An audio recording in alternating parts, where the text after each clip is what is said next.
Hi, I'm Ashley Swartz, CEO and founder of Furious Minds. I'm here for Beat TV at DMEXCO in Cologne, and have the pleasure, rather, of being accompanied by Owen Hanks, who is a recent addition to the YuMe family through acquisition. He is the general manager of Europe. Hello, Owen. Hi, Ashley. How are you doing? Great. Tell me a little bit how it's been going since the acquisition, which I believe was 18 months ago or so. Yeah, so YuMe acquired my business called Appealing Media in June of 2011. So we're just about 14 months in. The market is phenomenally buoyant in Europe. The acquisition was for mobile video, so slightly different from what YuMe does in the US. But Appealing Media had a heritage in mobile video. It was an early entry point into the market as a company, and we've grown the team from I guess small, humble beginnings into a now fairly scalable outfit. We have offices in London, in Paris, and we're scaling out into other European markets as well. Could you tell me a little about what's going on in Europe right now, some of the activity, campaigns, kind of where you're focused on and where your growth is? Yeah, so because we started out in mobile and we added connected TV actually in around the springtime of 2012, slightly to replicate some of the things that we do as YuMe as a corporate business from the US, but also to manage expectations of our OEMs and publisher partners across multiple screens in Europe too.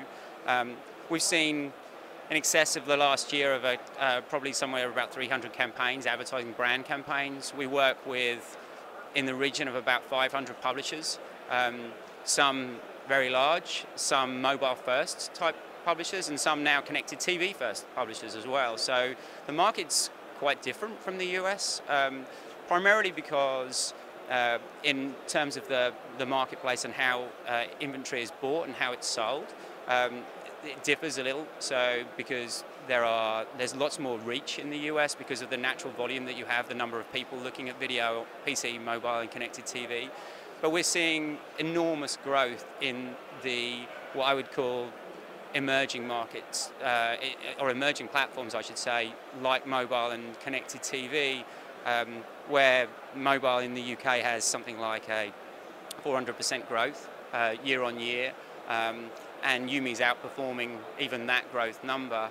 And that's because more and more adoption happens on new devices in those markets. And so I think we were absolutely right to launch with a mobile focus. We don't want to be a Me Too player in any market that we launch YuMe in, but we want to launch organically, understand what the market needs are in each of the markets, because it's very interesting for us is that lots of US businesses have come to Europe in the last 10 years and launched the same product suite that they have in the US and Europe, and there is actually no such thing as Europe. It's not a country, it doesn't appear anywhere on the map. It's actually 19 to 27, depending on how you count them, individual markets with individual people and individual languages, and they do things very differently. So we have to understand the needs of the market before you launch the same product in each one of them. So we do mobile and connected TV in the UK and France. We do online, mobile, and connected TV in Spain, and who knows what we might do in the other markets. We'll meet the needs of the advertisers and the publishers in those markets, so I guess it's very different. So I think that's a really important distinction, because having been on the buying side, YuMe is sort of a four-screen video proposition in the US, right? It's a two-screen proposition,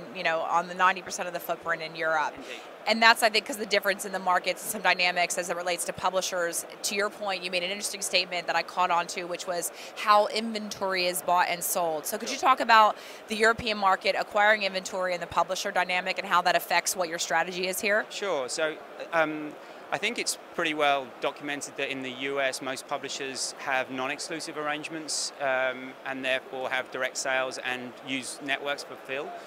That's slightly different here in Europe, where the publishers, at least originally, had limited supply and therefore were able to manage their own sales directly. And as the propensity has built out, whether that be broadband adoption, mobile, smartphone penetration, and now connected TV penetration, they've started with small amounts of inventory, and that inventory has just grown.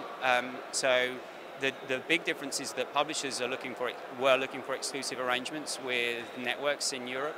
That's starting to to decline a little, and now they're looking at more of a US approach, but there are still many that want an exclusive arrangement and know that they work with a trusted partner that have past performance, and I think that's the big difference at the moment, and so that's the publisher side from the supply side, and then from the demand side from the advertisers, that they have known a market where they can buy individual publisher one at a time. Clearly that's not going to be possible forever because there are just too many opportunities and too many publishers to see in any given day. So it's moving more towards a network approach, but the truth is that they still like to have trusted partners. And that means working with networks like YuMe that have an open, transparent relationship with the publishers that we work with, rather than going down the blind route which is unknown, sometimes untrusted content or whatever it means, player size, whatever that might be, that puts their brand at risk. So that's a big part for us. It's about brand safety, no matter what screen that we're talking about. Okay, well, congratulations on the acquisition, and we wish you the best of luck growing and expanding your business in Europe. Perfect. Cheers. Thanks, Owen. Thank you.